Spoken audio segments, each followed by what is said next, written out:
큰 건이 들어오면 바로 갚을게. 정숙은 그간 모아둔 돈 중 3천만 원을 꺼내 주었습니다. 아들이 어려울 때 어미가 돕는 건 당연하다 생각했으니까요. 석 달은 6달이 됐고 6달은 1년이 됐습니다. 돈은 돌아오지 않았습니다. 그 즈음 정숙은 태양이 부부의 대화를 우연히 엿들었습니다. 당신 엄마가 준 돈 그거 어디 갔어? 회사에 쏟아부은 거야? 잠깐만. 조금만 더 있어봐. 조금만 더? 우리 통장이 바닥났잖아. 당신 어머니한테 더 부탁해. 정숙은 그 말을 들으며 벽에 등을 기댔습니다. 다리에 힘이 풀렸습니다. 내가 더 드릴 돈은 없는데. 그리고 그 이후로 지연의 태도가 달라졌습니다. 전화가 뜸해지고 명절 인사가 늦어지고 눈이 마주쳐도 금세 시선을 피했습니다. 정숙은 알았습니다. 돈을 더 내놓지 못하는 어미는 쓸모가 없는 어미라는 것을. 그것이 세상에서 가장 깊은 외로움이었습니다. 정숙이 이혼 얘기를 처음 들은 건 태양이가 직접 말하러 온 날이었습니다. 엄마 나 지연이랑 힘들어. 태양이의 눈이 빨갰습니다. 정숙은 말없이 차를 끓였습니다. 회사도 망했어. 빚도 있고 지연이가 더 이상 못하겠다고 해. 정숙은 찻잔을 두 손으로 감쌌습니다. 따뜻했습니다. 그런데 마음은 차가웠습니다. 그래서 내가 뭘 해줘야 하지? 이혼 절차는 빠르게 진행됐습니다. 재산 분할에서 문제가 생겼습니다. 지연이 태양에게 생활비 명목으로 빌려줬던 돈과 지연 명의로 산 가전제품들이 있었습니다.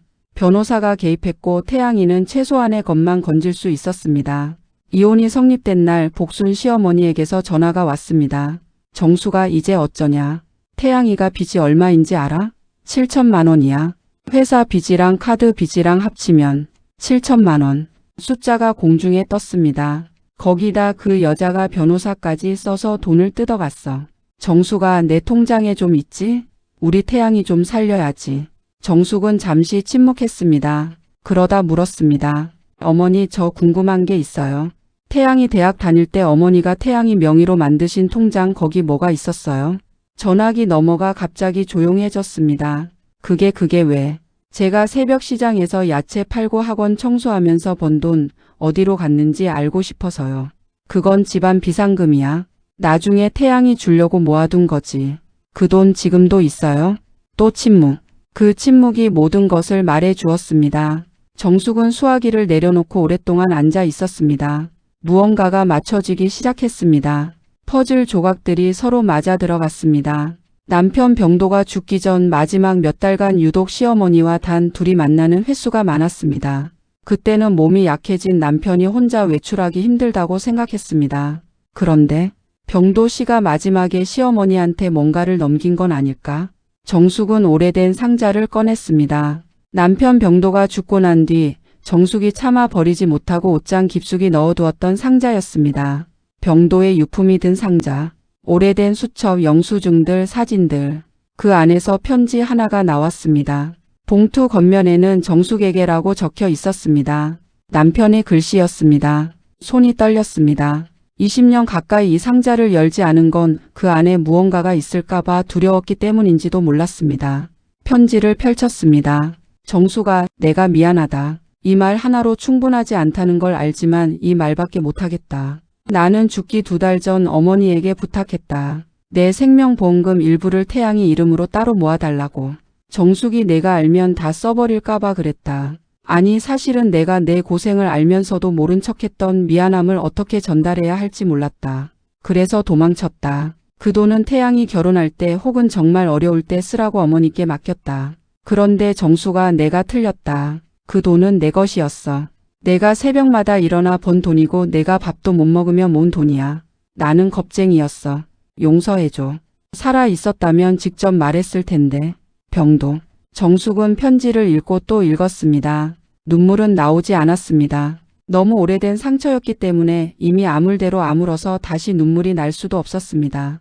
그러나 분노는 달랐습니다. 생명보험금. 그 돈이 시어머니 손에 들어갔습니다. 태양이 명의 통장에 들어갔습니다. 그리고 그 돈이 어디로 갔는지 지금 복순은 대답하지 않았습니다. 정숙은 일어섰습니다. 그리고 복순에게 전화를 걸었습니다.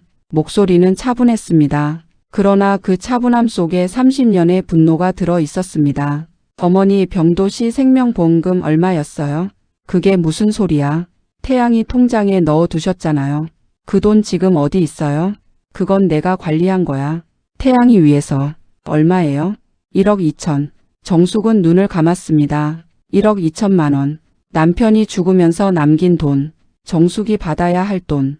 그 돈이 20년간 시어머니 손에 있었고 그 돈이 어디서 어떻게 사라졌는지 지금 시어머니는 말하지 않았습니다.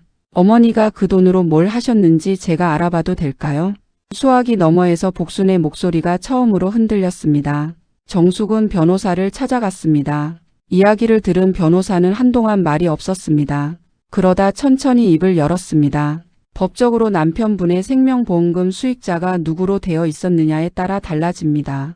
만약 배우자인 어머니께서 수익자였다면 그 돈은 법적으로는 어머니 것이었습니다. 하지만 그 돈을 아들 명의 통장에 넣고 관리했다면 추적이 가능합니다.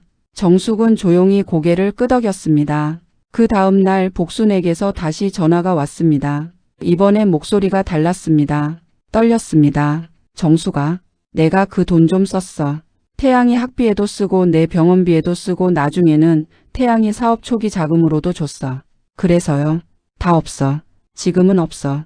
정숙은 오래 침묵했습니다. 어머니, 저 이혼한 지 한 달 됐잖아요. 알지. 어머니는 저한테 아들 빚 갚으라고 전화하셨잖아요. 그게 제 남편이 저한테 남긴 돈을 어머니가 가져가셨어요. 20년 동안.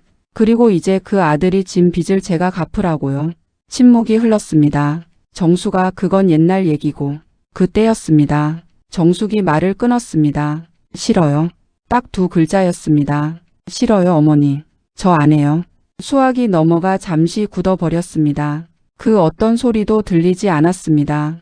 30년간 참아온 정숙의 침묵이 딱 두 글자로 폭발했습니다.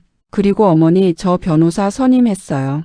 병도 씨 보험금 추적하고 그 돈이 어떻게 사용됐는지 확인할 거예요. 제 권리예요. 복수는 아무 말도 하지 못했습니다. 통화가 끊겼습니다. 며칠 뒤 태양이가 찾아왔습니다. 눈이 붉었고 얼굴이 수척했습니다. 엄마, 나 몰랐어. 할머니가 아버지 보험금 가져간 거 진짜 몰랐어. 정숙은 아들을 바라보았습니다. 믿겠느냐 믿지 않겠느냐. 아이야, 그게 중요한 게 아니야. 정숙은 조용히 말했습니다. 태양아, 엄마는 내가 잘 됐으면 해. 그런데 이번엔 도와줄 수가 없어. 엄마도 이제 나를 위해서 살아야 할 것 같아. 태양이의 눈에서 눈물이 흘렀습니다. 엄마, 미안해. 알아? 두 사람은 한동안 말없이 앉아 있었습니다. 그해 겨울 정숙은 처음으로 혼자 여행을 갔습니다. 경주였습니다. 오래된 절 앞에 서서 그녀는 오래 울었습니다. 남편을 위해서도 아니고 아들을 위해서도 아니고 오직 자신을 위해서. 60이 넘어서야 처음 울었습니다. 자기 자신을 위해. 그녀는 돌아오는 기차 안에서 창밖을 바라보며 생각했습니다. 나는 30년 동안 사랑받으려고 참았는데 사랑은 내가 참는다고 오는 게 아니었구나. 그녀는 그제야 깨달았습니다. 사랑은 늘 너무 늦게 온다는 걸.